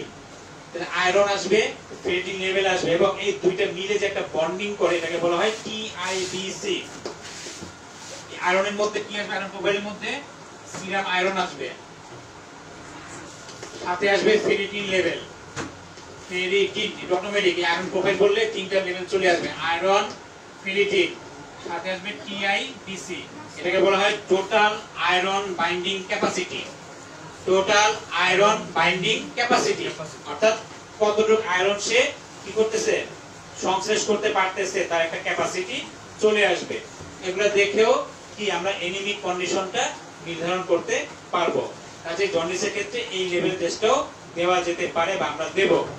এরপরে এই জন্ডিসের ক্ষেত্রে বা পরবর্তী একটা আছে যেটা হচ্ছে গিয়ে উইলসন ডিজিজ বলে। এই উইলসন ডিজিজের জন্য আমাদের বডিতে তামার পরিমাণটা কেমন, কপার, এটা সিরামের মধ্যেও দেখা যায়, আবার ইউরিনের মধ্যেও দেখা যায়, মানে ব্লাডের অংশ থেকেও দেখতে পারবো বডিতে কপারের পরিমাণটা কেমন, অথবা প্রস্রাবের সাথে অতিরিক্ত কপারটা বের হয়ে যাচ্ছে কিনা। এই কপারটা আমাদের বডিটাকে গঠন করতে সহায়তা করে। এই কপারে যদি ঘাটতি হয়ে যায় অথবা অতিরিক্ত যদি কপার আমাদের শরীরে জমা হয় টক্সিন হিসেবে, তখন একটা পুরো বডিতে একটা বিষাক্ত অবস্থা তৈরি হয়ে যায়, তখন সেটাকে বলা হয় উইলসন ডিজিজ। এটা একটা জেনেটিক ডিসঅর্ডার, খুব রেয়ার কেস, তারপরেও জেনে জানা থাকলে ভালো।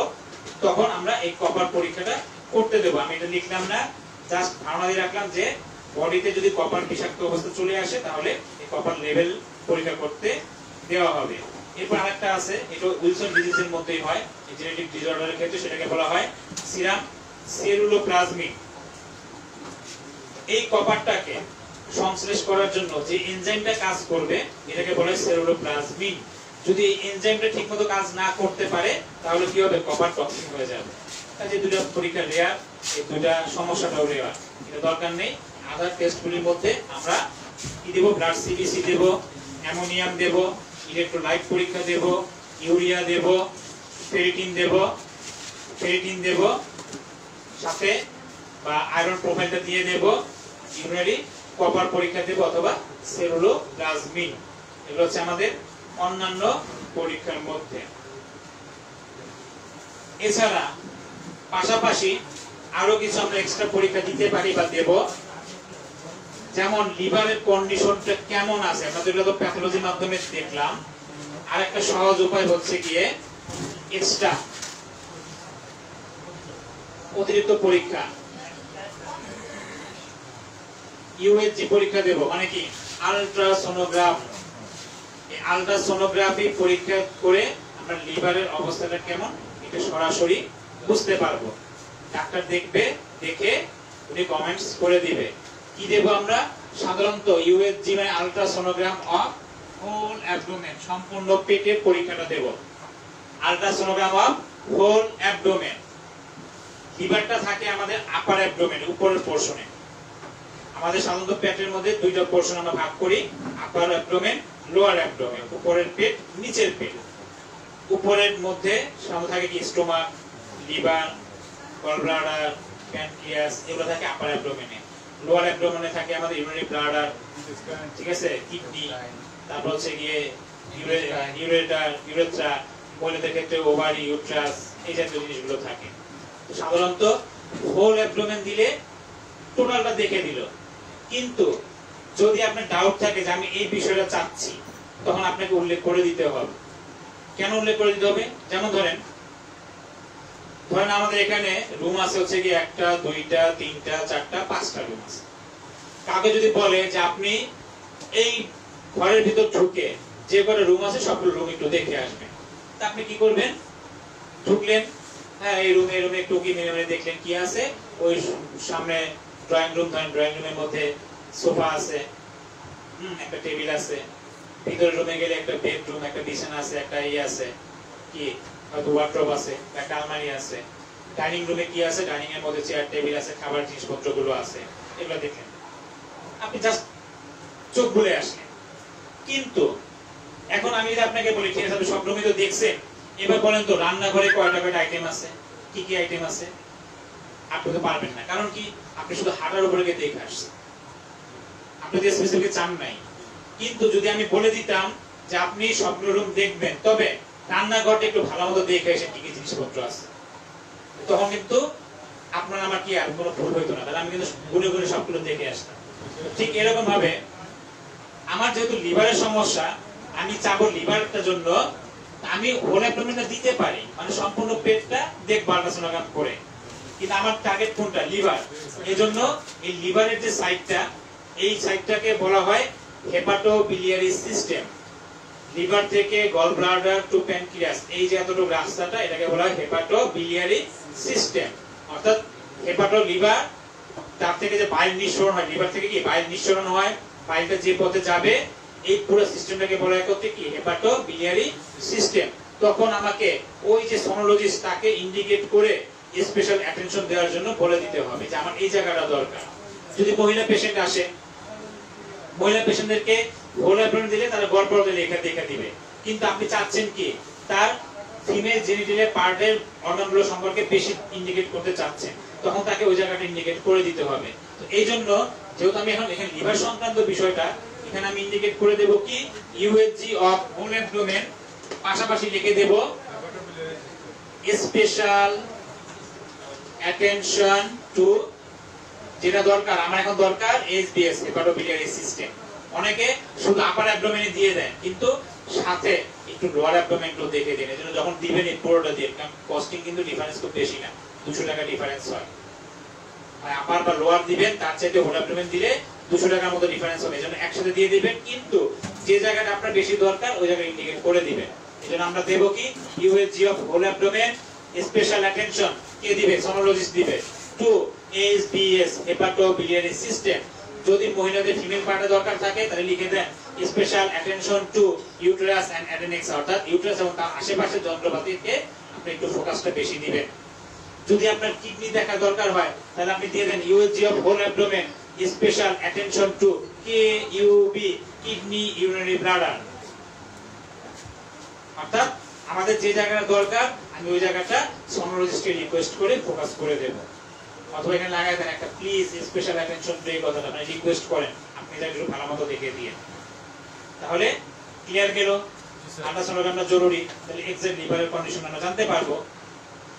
এরপরে যদি আল্ট্রাসোনোতে স্যাটিসফাইড না হন, আরো যদি ভালো মতো একটু জানতে চান বা দরকার থাকে, তখন প্রয়োজন বোধে দিয়ে দেন কি দেব আমরা এর বড় ভাই CT scan, computer tomography scan, CT scan of, এটাও দেন। যদি সম্পূর্ণ পেট দেন সম্পূর্ণ পেট, তবে আল্ট্রাসোনোগ্রামের মতো সিটি স্ক্যান তো সস্তা না, অনেক দাম। পুরো পেট দিতে গেলে ডাবল টাকা চলে আসবে। এই ক্ষেত্রে যেটা দরকার ঠিক ওইটুকুই দেন। যদি লিভার দরকার থাকে লিভারে দিয়ে দেন, সিটি স্ক্যান অফ লিভার দিয়ে দেন, অথবা আপার অ্যাবডোমেন যেটা দরকার। হ্যাঁ, যদি বাণিজ্যিক চিন্তা করেন যে ডাক্তার কমিশন যত টেস্ট দিবেন কমিশন পাবেন, দিতে পারেন, সেটা আপনার ব্যাপার। তবে রোগীদের দিকে তাকায়েন, তাহলে দুনিয়াতেও সুবিধা আখিরাতেও সুবিধা। রোগী দোয়া করবে, এই রোগী অনেক রোগী করবে। অবশ্য আমাদের হোমিওপ্যাথির এই টেন্ডেন্সিটা কম, কারণ আমরা টেস্টই দেই না। কারণ অনেকে আবার প্রশ্ন করবেন, এই জন্য আমরা তাহলে কি সিটি স্ক্যানটা দিয়ে দেবো আর একটু ভালো মতো জানার জন্য। এখন আধুনিক আরো কিছু টেস্ট আছে, যেমন বিশেষ করে লিভার সিরোসিস যদি হয় এক্সাক্ট, অথবা তার আগ মুহূর্তে লিভারের কন্ডিশন, লিভারটা কেমন আছে, সরাসরি আমরা লিভার স্ক্যান দিয়ে দেব। এটা একটু কস্টলি টেস্ট, দামি টেস্ট, ভালো জায়গা থেকে করতে হয়। অর্থাৎ সরাসরি লিভারের কন্ডিশনটা লিভার স্ক্যান, লিভার স্ক্যান, এটাকে ফাইব্রো স্ক্যানও বলে, FIBRO, fibro scan, SCN, fibro scan of liver অথবা লিভার স্ক্যান। লিভার স্ক্যান করে আমরা দেখে নেব লিভারের কন্ডিশনটা কেমন। যদি লিভারের কন্ডিশনটা খারাপ থাকে, সিরোসিস যদি হয়ে যায় বা লিভার কার্সিনোমা যদি হয়ে যায়, সেক্ষেত্রে আমরা প্রয়োজন বোধে লিভার বায়োপসি নেব। Liver BIOPSY, biopsy. বায়োপসি মানে হচ্ছে তখন এই লিভার থেকে ছোট্ট একটু টিস্যু, একটু কণা কেটে নিয়ে আসবে, সেটা তখন ল্যাবরেটরিতে পরীক্ষা করে দেখবে এর মধ্যে একদম ক্যান্সারের জার্মটা কি রকম আছে বা ক্যান্সার হয়ে গেছে কিনা, সেটা জানার জন্য আমরা লিভার বায়োপসি। তাহলে আমরা এক্সট্রা কি টেস্ট দিতে পারি? Ultrasonogram of whole abdomen, special attention of SBS, সাথে সিটি স্ক্যান যদি প্রয়োজন মনে করি, অথবা লিভার স্ক্যান বা ফাইব্রো স্ক্যান, এবং সর্বশেষে কি লিভার বায়োপসি। লিভার বায়োপসি, এই হচ্ছে আমাদের টোটাল লিভার ফাংশন টেস্ট সম্পর্কে আলোচনা করলাম। এখন মূলত এই লিভার ফাংশন টেস্ট দিলে আমাদের লাভটা কি, আমাদের সুবিধাটা কি হবে? তিনটা সুবিধা হবে। এক নাম্বার হচ্ছে গিয়ে, প্রথমত যখন এই জন্ডিস বা যে ওসিলাতে আসুক না কেন, আমরা ডিফারেনশিয়াল ডায়াগনোসিস করতে পারবো, অর্থাৎ রোগগুলোকে ফাইন্ডিংস করতে পারবো যে তার কি লিভারের মধ্যেই সমস্যা, নাকি লিভারের প্রোটিনের সমস্যা, লিভারের এনজাইমের সমস্যা, লিভারের ফাংশনের সমস্যা, মেটাবলিক ফাংশনের সমস্যা কিনা। এটাকে বলা হয় ডিফারেনশিয়াল ডায়াগনোসিস। অর্থাৎ পৃথক পৃথক ডায়াগনোসিস করে আমরা জানতে পারবো লিভার ফাংশন টেস্টের মাধ্যমে। 2 নাম্বার ছিল assess the extent of liver damage. Liver যে ড্যামেজ হয়েছে, কতটুকু পরিমাণে ড্যামেজ হয়েছে, কোন পর্যায়ে আছে, সেটা আমরা এই টোটাল লিভার ফাংশন টেস্টের মাধ্যমে নির্দিষ্ট করে জানতে পারবো। 3 নাম্বার, আমরা ট্রিটমেন্ট শুরু করলাম, আমরা মেডিসিন দেওয়া শুরু করলাম, মেডিসিন খাচ্ছে রোগী, ফলো আপ যখন আসলো 1 মাস 2 মাস 3 মাস 6 মাস, এই যে ফলো আপের পর মাঝখানে আমরা আবার টেস্ট করে দেখবো আগে রিপোর্টে চাইতে এখন রিপোর্টটা কোন দিকে যাচ্ছে, ভালোর দিকে যাচ্ছে না খারাপের দিকে যাচ্ছে। এই যে প্রগনোসিসটা, এই প্রগনোসিসটা আমরা জানতে পারবো কার মাধ্যমে? লিভার ফাংশন টেস্টের মাধ্যমে। তাহলে কি পাইলাম? 1 নাম্বার হচ্ছে ডিফারেনশিয়াল ডায়াগনোসিসের জন্য লিভার ফাংশন টেস্ট দেব। 2 নাম্বার হচ্ছে গিয়ে assess the extent liver damage, liver ড্যামেজটা নির্দিষ্ট করে জানার জন্য। 3 নাম্বার হচ্ছে গিয়ে আমাদের ট্রিটমেন্টের প্রগনোসিস সম্পর্কে জানার জন্য। এবার সবশেষে আমরা একটু রিপিট করি কিছু কমন সিম্পটম, যেটা প্রথমে একদম রোগী নিয়ে আসবে আমাদের কাছে জন্ডিস হলে তার কি কি লক্ষণ থাকবে। 1 নাম্বার থাকবে ফিভার, জ্বর থাকবে বা জ্বর ভাব থাকতে পারে। 2 নাম্বার চিলনেস থাকবে, শীত শীত বোধ থাকবে। 3 নাম্বার তার অ্যাবডোমিনাল পেইন থাকবে, বিশেষ করে তার রাইট হাইপোকন্ড্রিয়াক লেভেলে, যেহেতু এই জায়গাটায় লিভারটা থাকে মূলত এই জায়গাটায় ব্যথাটা থাকবে। 3 নাম্বার হচ্ছে গিয়ে কিছু ফ্লু লাইক সিম্পটম, অর্থাৎ নরমাল সর্দি কাশির ফ্লুর মতো কিছু সিম্পটম, সেই সিম্পটমটা থাকবে। এরপর হচ্ছে গিয়ে ওই যে যখন বিলিরুবিনটা বেড়ে যাবে কি হবে, স্কিনের কালার, মিউকাস মেমব্রেন, তারপর হচ্ছে কি স্ক্লেরা, যে নেইল, পাম, এই জায়গার যে কালারটা আছে সেই কালারটা কি হয়ে যাবে, ডিসকালারেশন হয়ে যাবে, ইউলিশ কালার হয়ে যাবে। এরপরে তার ক্ষুধা মন্দা ভাব থাকবে, লস অফ অ্যাপিটাইট, খাওয়ার রুচি থাকবে না, খেতে ইচ্ছা করবে না, সাথে নৌশিয়া অথবা ভমিটিং, বমি বমি ভাব অথবা বমি থাকতে পারে। এবং ইউরিনের কালার, স্টুলের কালার কি ডার্ক কালার বা ক্লে কালার চলে আসবে, ডার্ক কালার বা ক্লে কালার, কাদার মতো কালার। সর্বশেষ আমরা টোটাল যদি এক নজরে একটু বলে ফেলি, কারণ লিখতে অনেক সময় লাগবে, জাস্ট রিভিউ, যারা আগের 2 ক্লাস করেছেন তারা বুঝবেন, যারা আজকে নতুন জয়েন করেছেন তাদের বুঝতে একটু কষ্ট হবে, আগের 2টা ভিডিও দেখে নেবেন তাহলে বুঝতে সুবিধা হবে। এই যে আমরা 3 ধরনের জন্ডিস পেলাম। 1 নাম্বার ছিল প্রি হেপাটিক বা হেমোলাইটিক জন্ডিস, 2 নাম্বার ছিল হেপাটোসেলুলার জন্ডিস, যেটা লিভারের মধ্যে হয়, 3 নাম্বার ছিল পোস্ট হেপাটিক, যেটাকে নাম দিয়েছি আমরা অবস্ট্রাকটিভ জন্ডিস। এই 3 ধরনের জন্ডিসের ক্ষেত্রে কি টেস্টে কি লেভেল চেঞ্জ হবে? প্রথমত বিলিরুবিন সবগুলোর ক্ষেত্রে চেঞ্জ হবে, সব ধরনের কি বলে হেমোলাইটিকের জন্য, হেপাটোসেলুলারের জন্য, অবস্ট্রাকটিভের জন্য, সবার জন্য বিলিরুবিন রেজ থাকবে, হাই থাকবে, বিলিরুবিন কারণ নরমাল থাকবে না। অ্যালকালাইন ফসফেট, এসজিপিটি, এসজিওটি, প্রথম দিন টাইম, এই 4টা ছিল কি লিভার ফাংশন টেস্ট। এই ফাংশন টেস্টের মধ্যে যেহেতু হেমোলাইটিক, তার মানে কি লিভার সেলগুলি অ্যাটাক হয় নাই, এই ক্ষেত্রে এই সবগুলি কি লিভার ফাংশন টেস্ট নরমাল থাকবে। হেমোলাইটিক জন্ডিসের ক্ষেত্রে এই লিভার যে ফাংশনের টেস্টগুলো এসজিপিটি, এসজিওটি, অ্যালকালাইন ফসফেট আর কি প্রথম দিন টাইম কি থাকবে, নরমাল থাকবে। তাহলে ঝামেলা হবে কোন জায়গাতে? হেপাটোসেলুলারের মধ্যে অবস্ট্রাকটিভ, মানে লিভারের যেখানে অ্যাটাক করবে। এই লিভারের যে হেপাটোসেলুলার যদি হয়, অ্যালকালাইন ফসফেটটা কি হবে, সামান্য একটু বাড়বে, কিন্তু এসজিপিটি, এসজিওটি হাই থাকবে, লিভার কাজ করবে না, তাহলে হাই থাকবে। প্রথম দিন টাইমটা কি হয়ে যাবে, বেড়ে যাবে। ঠিক অবস্ট্রাকটিভ জন্ডিসের মধ্যে অ্যালকালাইন ফসফেটটা অনেক বেশি হাই হবে, আর এসজিপিটি, এসজিওটিটা সামান্য হাই হবে। প্রথম দিন টাইমটা এক্ষেত্রে কি থাকবে, ওইও বেড়ে যাবে। সিরাম অ্যালবুমিন, এটা ছিল কি প্রোটিন, এই ক্ষেত্রেও হেমোলাইটিক জন্ডিসে নরমাল থাকবে, কারণ লিভারে কোনো ঝামেলা নাই, তাহলে সে প্রোটিন ঠিকমতো কাজে লাগাতে পারবে, নরমাল। হেপাটোসেলুলারের মধ্যে অ্যালবুমিনটা সামান্য একটু লো থাকবে। অবস্ট্রাকটিভ জন্ডিসের মধ্যে কি থাকবে, নরমাল থাকবে, তেমন চেঞ্জ হবে না। সিবিসি তে যদি ঝামেলা হয়, আমরা যে সিবিসি বললাম ব্লাড রুটিন টেস্ট, এক্ষেত্রে এনিমিয়ার একটা ভাব থাকতে পারে, তার মানে কি হেমোলাইটিকের ক্ষেত্রে এই সিবিসি ইন্ডিকেট করবে। আর যদি হেপাটাইটিস যদি হয়, ভাইরাল হেপাটাইটিস, সেক্ষেত্রে সিবিসি তে একটু এফেক্ট করবে, বিশেষ করে ডাব্লিউবিসি গুলো কমে আসবে, লিউকোপেনিয়া বলে, ডাব্লিউবিসিটা কমে আসবে। কিসের জন্য? হেপাটোসেলুলার, যদি হেপাটাইটিস যদি ভাইরাসের কারণে, সেক্ষেত্রে ঝামেলা হবে, কিন্তু অবস্ট্রাকটিভ জন্ডিসে কোনো রেজাল্ট আসবে না, নরমাল অবস্থা থাকবে। এরপর হচ্ছে কি যদি ইউরিন বিলিরুবিন আমরা জানি কি ওই যে অবস্ট্রাকটিভ জন্ডিসের ক্ষেত্রে ইউরোবিলিরুবিনটা বেড়ে যাবে, কিন্তু হেমোলাইটিকের ক্ষেত্রে কোনো ঝামেলা কিছু থাকবে না। আর হেপাটোসেলুলারে যদি হয় চেঞ্জ হবে, মানে কখনো বেড়ে যাবে, কখনো কমে যাবে, কখনো অ্যাবসেন্ট থাকবে, কখনো প্রেজেন্ট থাকবে ইউরিনের ক্ষেত্রে। আর বাইল সল্টটা কিন্তু কোথায় থাকবে? হেপাটোসেলুলারে অ্যাবসেন্ট থাকবে। ঝামেলা হবে অবস্ট্রাকটিভ জন্ডিসের ক্ষেত্রে, কারণ অবস্ট্রাকটিভ জন্ডিস হলে সেটা পাস হবে না, তখন এক্সেস পরিমাণে সেটা কোথায় যাবে? ইউরিনের মধ্যে গিয়ে জমা হবে, বাইল সল্টুরিয়া বডিতে কাজ করবে না। স্টুলের ক্ষেত্রে যদি খালি চোখে আমি স্টুলটা দেখি ডার্ক কালার বা ক্লে কালার হয়ে যাবে, কাদা কাদা ভাব চলে আসবে পায়খানার ক্ষেত্রে। আর এস্টারকোবিলিনুজেন কি হয়ে যাবে? দুইটার ক্ষেত্রে কমে যাবে, কারণ এস্টারকোবিলিনুজেন হচ্ছে কি নরমাল প্রসেস, কিন্তু অবস্ট্রাকটিভের মধ্যে কি সেটা পাস হচ্ছে না, তাহলে কি থাকবে? সেটা ডিক্রিজ কমে যাবে বা অ্যাবসেন্ট থাকবে, বেড়ে যাবে কোথায়?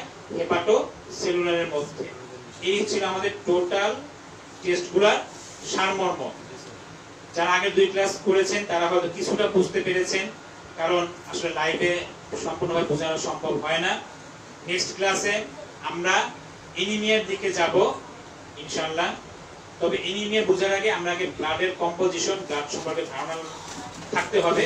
এই জন্য আমরা আগে ব্লাডটা পড়ে তারপর আমরা এনিমিয়া, থ্যালাসেমিয়া, লিউকেমিয়া ইনশাআল্লাহ ধারাবাহিকভাবে আমরা আলোচনা করব। তো আজকে আমার ক্লাস এই পর্যন্তই। এর কিছু লক্ষণ, কিছু ট্রিটমেন্ট এই সম্পর্কে আমাদের শ্রদ্ধেয় স্যার বলবেন, আমরা ধারণা দিবেন কিভাবে জন্ডিসের লক্ষণ নিতে হবে, কিভাবে আমরা ওষুধ সিলেকশন করব। এই ব্যাপারে স্যারকে আহ্বান জানিয়ে আজকের মতো বিদায় নিচ্ছি। ভালো থাকবেন। আসসালামু আলাইকুম।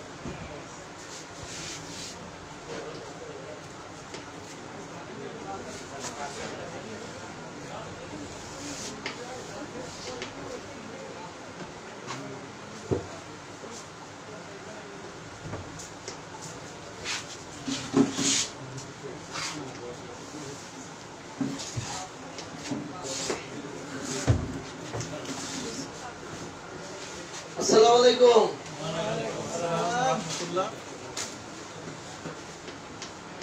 এত সুন্দর ক্লাসের পরে আর কি সস্তা ভালো লাগবে? কি বলেন আপনারা? এই প্যাথোলজি ক্লাসের পরে আর কোনো কিছু ভালো লাগবে না। ভালো না লাগলেও কিছু করার নাই।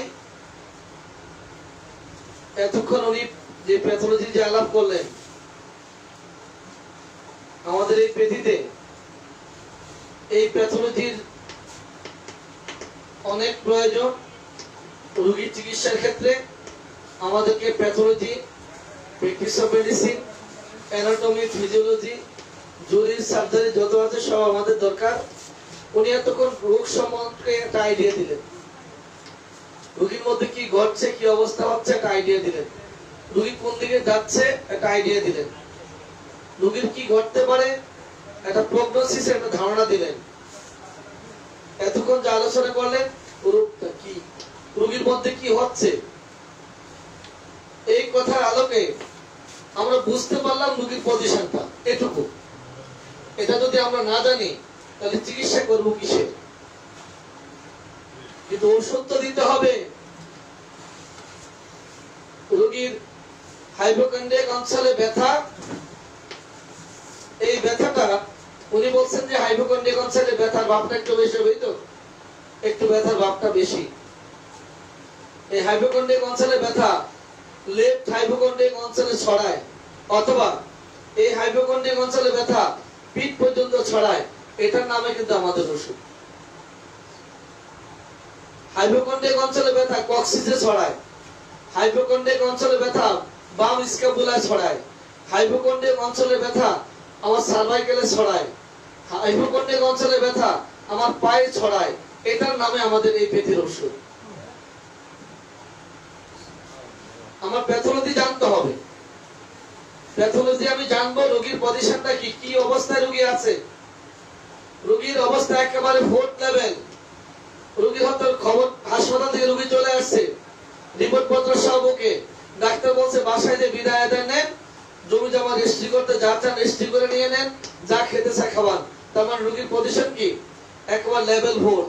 এখন শুধু কোন রকম আল্লাহ আল্লাহ করেন, বিদায় নেন, কাজ শেষ হয়ে যাচ্ছে।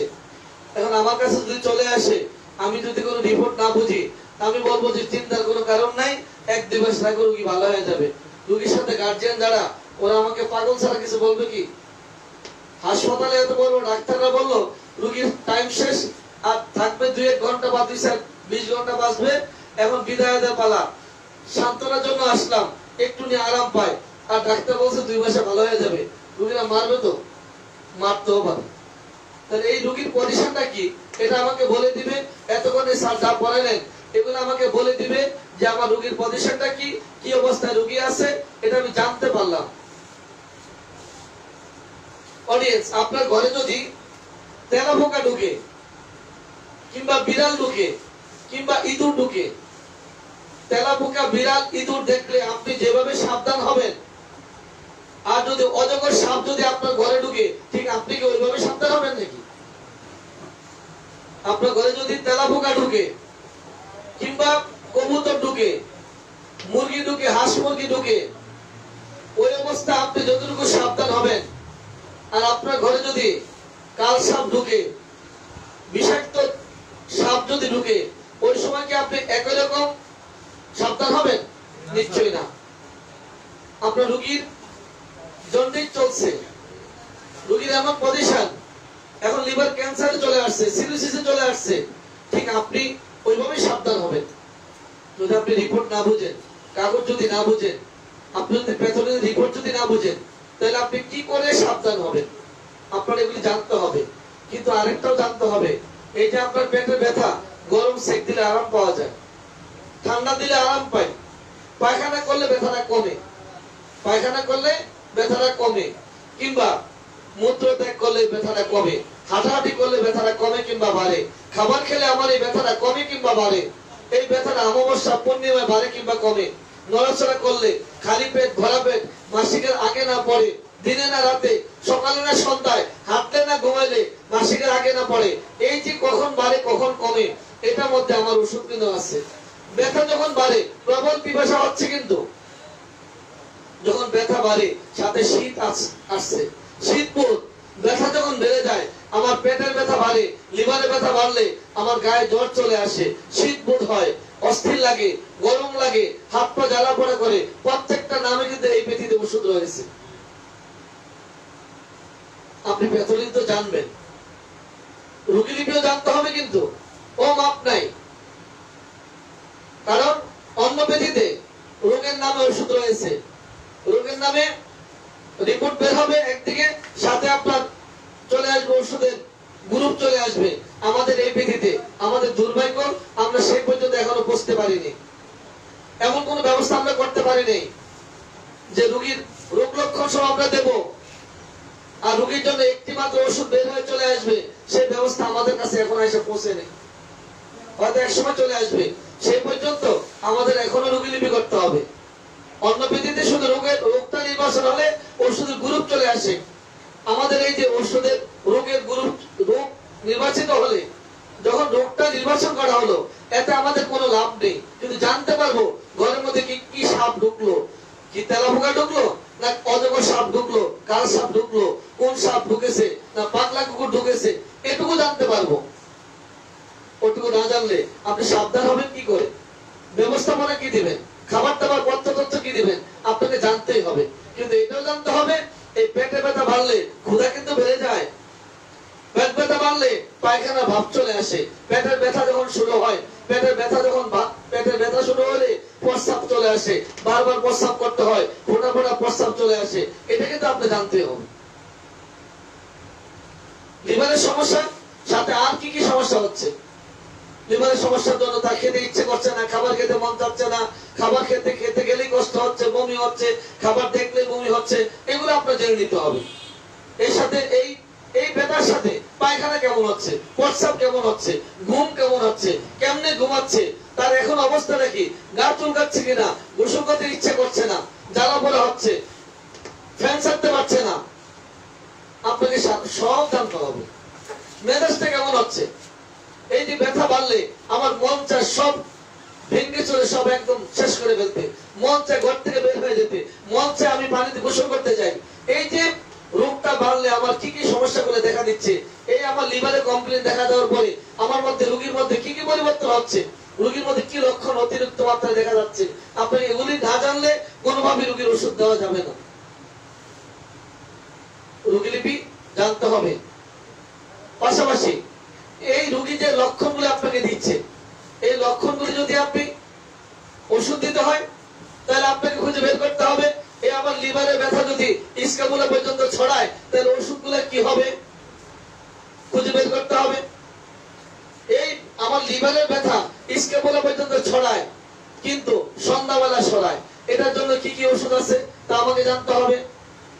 এই লিভারে কমপ্লেন যখন থাকে ওই মুহূর্তে দুধ খেলে তার কষ্ট হচ্ছে, দুধ খেলে রোগের সাথে দুধ খেলে কষ্ট হয়, এবার ওষুধ খুঁজে বের করতে হবে।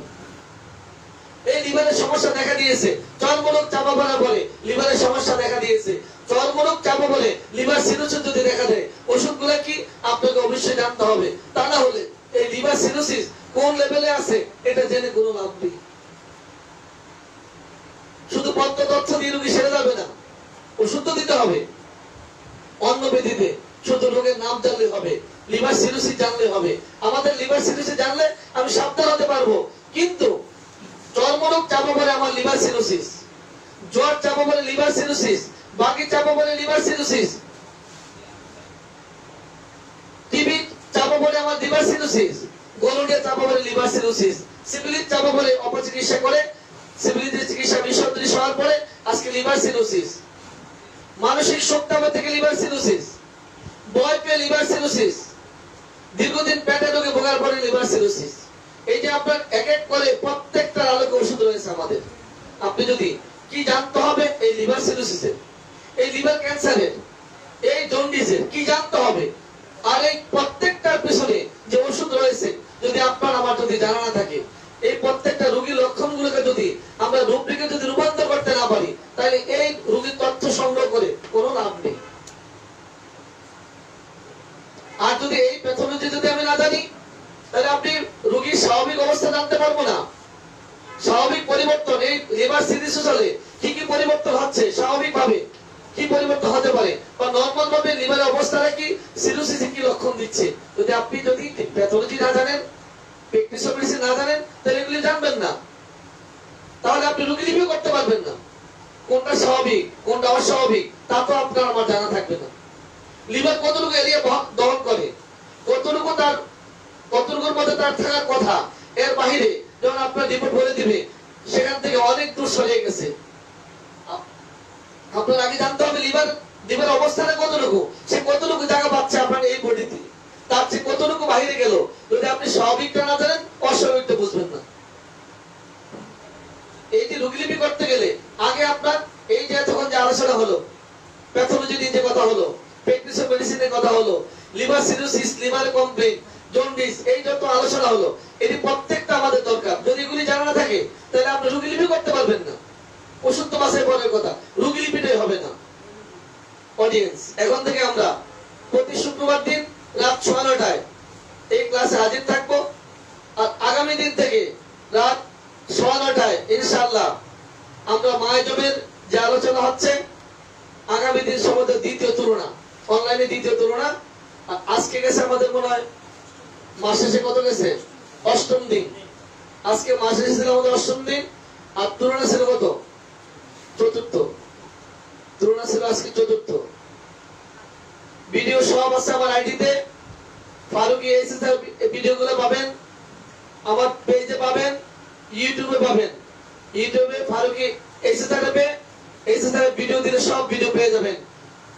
এসএস এর গেলে সব ভিডিও পাবেন, মায়াজমের ভিডিও পাবেন, অ্যানাটমি পাবেন, প্যাথোলজি পাবেন, মেডিসিনে পাবেন, ল্যাবরেটরি পাবেন, রোগীলিপি পাবেন, ধারাবাহিক সব গুছানো আছে, ওখানে গেলে সব ভিডিও পেয়ে যাবেন। অডিয়েন্স, যারা আগামী দিন মায়াজমে ক্লাস করতে চান আমার আইডিতে মায়াজমের তুলনাগুলি দেওয়া আছে, 4টি মায়াজমের তুলনা দেওয়া আছে, একটু দেখে রাখবেন, তাহলে আগামী দিন ক্লাস করতে অনেক মজা হবে। আগামী দিন পর্যন্ত ভালো থাকেন। আগামী দিন যতদিন আল্লাহ ভালো রাখে, হায়াতে বাঁচা রেখে সুস্থ থাকেন, সবল থাকেন, সে আশা ব্যক্ত করে বিদায় নিচ্ছি। আসসালামু আলাইকুম ওয়া রাহমাতুল্লাহি ওয়া বারাকাতুহু।